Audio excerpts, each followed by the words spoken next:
Hello दोस्तों, good morning. मैं अभिषेक एक बार फिर से आप सभी का स्वागत करता हूं अपने यूट्यूब चैनल स्टडी हब पर। तो कैसे हो दोस्तों और कैसी चल रही है आपकी गवर्नमेंट जॉब की प्रिपरेशन। आज मैं आप लोगों के लिए फिर से लेकर के आया हूं एक महत्वपूर्ण टॉपिक, कुछ प्रमुख देशों की संसदों के नाम। एक्चुअली क्या होता है दोस्तों, वनडे एग्जाम में इस टाइप के क्वेश्चंस अक्सर पूछे जाते हैं और इन चीज़ों को हम इतने अच्छे तरीके से ध्यान नहीं देते और इन्हें इतने एग्जाम के लिए हम छोड़ देते हैं कि ये नहीं आएगा। कई बार पूछा जाता है दोस्तों एग्जाम में कि अमेरिका या फ्रांस या चीन की संसद को क्या कहते हैं। तो आज हम इस टॉपिक में यही देखेंगे दोस्तों कि प्रमुख जो देश हैं उनकी संसदों को क्या कहा जाता है। तो चलिए स्टार्ट करते हैं दोस्तों, देश और संसद। सबसे पहले हमारा आ जाता है दोस्तों अफगानिस्तान। अफगानिस्तान की संसद को क्या कहते हैं, शोरा। ऑस्ट्रेलिया की संसद को कहते हैं फेडरल पार्लियामेंट। और बांग्लादेश की संसद को कहते हैं जातीय संसद। भूटान की संसद को कहते हैं दोस्तों ताशोंगड़ू। क्या कहते हैं भूटान की संसद को, भूटान की संसद को कहते हैं ताशोंगड़ू। नेक्स्ट आ जाता है दोस्तों हमारा ब्रिटेन। तो ब्रिटेन की संसद को क्या कहते हैं, ब्रिटेन की संसद को कहते हैं हाउस ऑफ कॉमन व हाउस ऑफ लॉर्ड। क्या कहते हैं दोस्तों, हाउस ऑफ कॉमन व हाउस ऑफ लॉर्ड्स कहते हैं ब्रिटेन की संसद को। चलिए नेक्स्ट आ जाता है दोस्तों हमारा कनाडा। कनाडा की संसद को क्या कहते हैं, कनाडा की संसद को कहते हैं हाउस ऑफ कॉमन और सीनेट। क्या कहते हैं, हाउस ऑफ कॉमन और सीनेट। नेक्स्ट आता है चीन। चीन की संसद को कहते हैं नेशनल पीपुल्स कांग्रेस। एग्जाम में पूछा जा चुका है दोस्तों, चीन की संसद का नाम क्या है, नेशनल पीपुल्स कांग्रेस। डेनमार्क की संसद को हम कहते हैं फॉकेटिंग।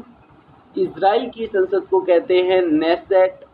और जापान की संसद को हम कहते हैं डाइट। ये भी एग्जाम में पूछा जा चुका है कि जापान की संसद को हम क्या कहते हैं। तो जापान की संसद को हम क्या कहते हैं दोस्तों, जापान की संसद को हम कहते हैं डाइट। नेक्स्ट हमारा आता है म्यांमार। म्यांमार की संसद को हम कहते हैं प्यूथू हयालुटाप। क्या कहते हैं, प्यूथू हयालुटाप। नेपाल, नेपाल की संसद को कहते हैं राष्ट्रीय पंचायत। नीदरलैंड की संसद को कहते हैं स्टेटस जनरल। क्या कहते हैं, नीदरलैंड की संसद को स्टेटस जनरल। नॉर्वे की संसद को हम कहते हैं स्कॉटिंग। और पोलैंड की संसद को हम कहते हैं सेजम। रूस भी आपका नेक्स्ट एक इम्पोर्टेंट है, रूस की संसद को हम क्या कहते हैं, ड्यूमा। रूस की संसद को ड्यूमा। दक्षिण अफ्रीका की संसद को कहते हैं हाउस ऑफ असेंबली।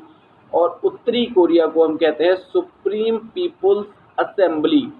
और अमेरिका का, जैसा कि आप सभी जानते हैं, अमेरिका में होता है आपका कांग्रेस और यहाँ की संसद का नाम है सीनेट व हाउस ऑफ रिप्रेजेंटेटिव्स। क्या है, सीनेट व हाउस ऑफ रिप्रेजेंटेटिव्स अमेरिका के लिए होता है दोस्तों।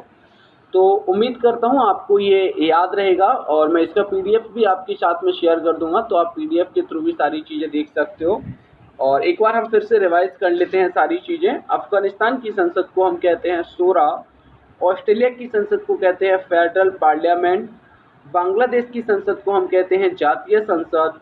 और भूटान की पार्लियामेंट को कहते हैं ताशोंगड़ू। ब्रिटेन की पार्लियामेंट को कहते हैं हाउस ऑफ कॉमन। और कनाडा की पार्लियामेंट को हम कहते हैं कनाडा की पार्लियामेंट को कहते हैं हाउस ऑफ कॉमन और सीनेट। क्या कहते हैं, हाउस ऑफ कॉमन और सीनेट। चलिए नेक्स्ट देख लेते हैं दोस्तों। नेक्स्ट हमारा आ जाता है चीन। तो चीन की संसद को हम कहते हैं नेशनल पीपुल्स कांग्रेस। डेनमार्क की संसद को कहते हैं फॉकेटिंग। इजराइल की संसद को कहते हैं नेसेट। जापान की संसद को कहते हैं डाइट। और म्यांमार की संसद को कहते हैं प्यूथू हयालुटाप। नेपाल की संसद को कहते हैं राष्ट्रीय पंचायत। नीदरलैंड की संसद को कहते हैं स्टेटस जनरल। और नॉर्वे की संसद को कहते हैं स्कॉटरिंग। क्या कहते हैं, नॉर्वे की संसद को, नॉर्वे की संसद को कहते हैं स्कॉटरिंग। नेक्स्ट आता है दोस्तों हमारा पोलैंड। पोलैंड की संसद को सेजम। रूस, रूस एक अगेन इम्पोर्टेंट है, तो रूस की संसद को कहते हैं ड्यूमा। दक्षिण अफ्रीका, दक्षिण अफ्रीका की संसद को कहते हैं हाउस ऑफ असेंबली। उत्तरी कोरिया सुप्रीम पीपुल्स असेंबली। और नेक्स्ट अमेरिका आ जाता है जिसमें है कांग्रेस, सीनेट व हाउस ऑफ रिप्रेजेंटेटिव। तो दोस्तों अगर आपको ये अच्छा लगता है तो उम्मीद करूंगा आप इसे लाइक और शेयर करोगे और अगर आपको कुछ अपने सजेशंस देने हैं तो आप मुझे वो भी नीचे वीडियो के अंदर दे सकते हो कि आपको ये वीडियो कैसा लगा और आपको नेक्स्ट किस टॉपिक पर वीडियो चाहिए, आप मुझे वो भी नीचे बता सकते हो दोस्तों। धन्यवाद।